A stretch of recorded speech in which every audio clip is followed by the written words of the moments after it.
Olá! Na nossa análise de hoje, a gente vai mergulhar em algumas decisões judiciais que são importantíssimas para entender a aquisição de propriedade pelo tempo, um instituto que a gente conhece como uso capião.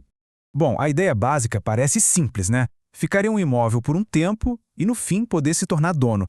Mas o que acontece quando essa ideia bate de frente com a realidade dos tribunais e todas as suas complexidades? É aí que a coisa fica interessante. Para organizar a nossa conversa, vamos seguir três trilhas. Primeiro, o tempo. Quando é que o relógio da uso capião começa a contar? E, mais importante, o que pode pará-lo? Depois, vamos investigar se existem imóveis que são, digamos, imunes a isso. E para fechar, vamos entender o tal do efeito dominó que uma ação de uso capião pode gerar. Vamos nessa?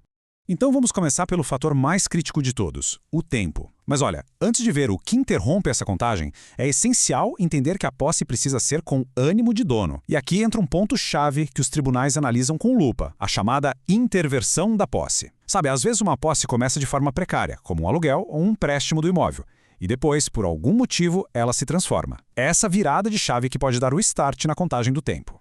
E aqui está o pulo do gato. Nem toda ação judicial tem o poder de parar esse relógio. A grande diferença está no que a ação está pedindo. Dê uma olhada. A ação possessória busca só retomar o controle físico do bem. Já a ação reivindicatória vai direto na ferida. Ela questiona quem é o verdadeiro proprietário. E essa distinção, pessoal, muda completamente o jogo. E a jurisprudência confirma isso. Como diz essa decisão do STJ, uma tentativa de retomar a posse que não deu em nada, que foi julgada improcedente, bom, ela não zera o cronômetro da uso capião. Para a lei, é como se a posse do ocupante tivesse continuado mansa e pacífica o tempo todo. Agora, a história é outra se a ação judicial vai direto na questão da propriedade. Aí sim, o tribunal entende que isso é uma oposição clara, efetiva, que para o relógio na hora. Aqui, a discussão é sobre o domínio, a raiz do direito. E o que mais não serve para parar o relógio? Coisas que não são uma oposição judicial efetiva à propriedade. Por exemplo, como a gente vê aqui, ir à delegacia fazer um boletim de ocorrência ou até entrar com uma ação que morre na praia, sem uma decisão de mérito, nada disso interrompe a contagem. A justiça quer ver uma contestação séria. E por falar em parar o tempo, até um evento mundial como a pandemia teve esse poder. Uma lei específica pausou todos os prazos de uso capião por alguns meses em 2020. Isso mostra como até fatores externos podem mexer nesse cronômetro. A lei também precisa se adaptar às suas próprias mudanças. Quando o Código Civil mudou lá em 2002, muitos prazos de uso capião diminuíram. E para quem já estava no meio do caminho, foi criada uma regra de transição que, na prática, adicionava um pedágio de 2 anos ao novo prazo. Tudo para garantir a segurança jurídica, para que ninguém fosse pego de surpresa. Certo, já entendemos melhor a questão do tempo. Mas isso nos leva a outra pergunta. Será que todo e qualquer imóvel pode ser adquirido dessa forma? Ou será que existem propriedades que são, digamos, intocáveis? É isso que a gente vai ver agora. Vamos pensar num caso prático. Um prédio que pertence a uma empresa pública como os Correios. Ele seria tratado como um imóvel qualquer de um particular?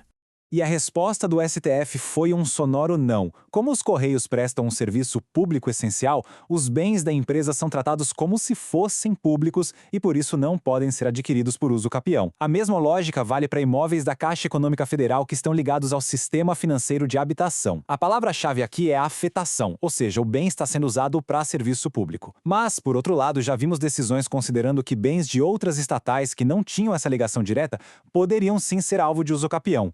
Ok, mas isso puxa outra dúvida. E quando o terreno não tem registro nenhum no cartório? A gente assume automaticamente que ele é público e, portanto, intocável?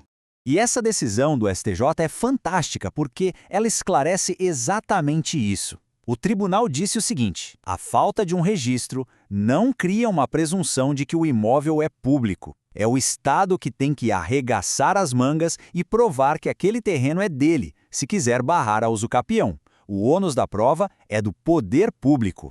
Para finalizar, vamos para o campo de batalha processual. O que acontece quando, sobre o mesmo imóvel, a gente tem uma ação de uso capião de um lado e outra ação do proprietário tentando reaver o bem do outro? Essa imagem de um processo do TJ do Rio de Janeiro monta o cenário perfeito para esse conflito clássico. De um lado, quem está na posse e quer o reconhecimento do seu direito. Do outro, quem tem o registro no papel e quer o imóvel de volta. E a visão do tribunal é claríssima. Uma coisa depende da outra. O que for decidido na ação de uso capião vai definir o que acontece na ação reivindicatória. Pensa bem. Se a justiça disser que a uso capião é válida, a outra ação simplesmente perde o sentido, perde seu objeto. Isso cria um verdadeiro efeito dominó no processo, baseado no princípio da prejudicialidade. A ação de uso capião vira a peça-chave, a questão que precisa ser resolvida primeiro, porque a resposta dela, quem é o verdadeiro dono de fato e de direito, destrava todo o resto. Então, para a gente amarrar tudo o que vimos, primeiro, só uma oposição judicial direta à propriedade equipara o relógio da uso capião. Segundo, imóveis ligados a serviços públicos são protegidos, mas o Estado precisa provar que é dono de terras sem registro. E terceiro, a ação de uso capião tem prioridade e seu resultado dita as regras para outras disputas sobre o mesmo bem. E tudo isso nos deixa com uma reflexão final, né? Como a justiça consegue equilibrar a segurança do papel, do registro formal, com a realidade social de quem, por anos a fio, ocupa, cuida e dá uma função social para aquele imóvel. É nesse balanço delicado que o direito se move e se constrói, decisão por decisão.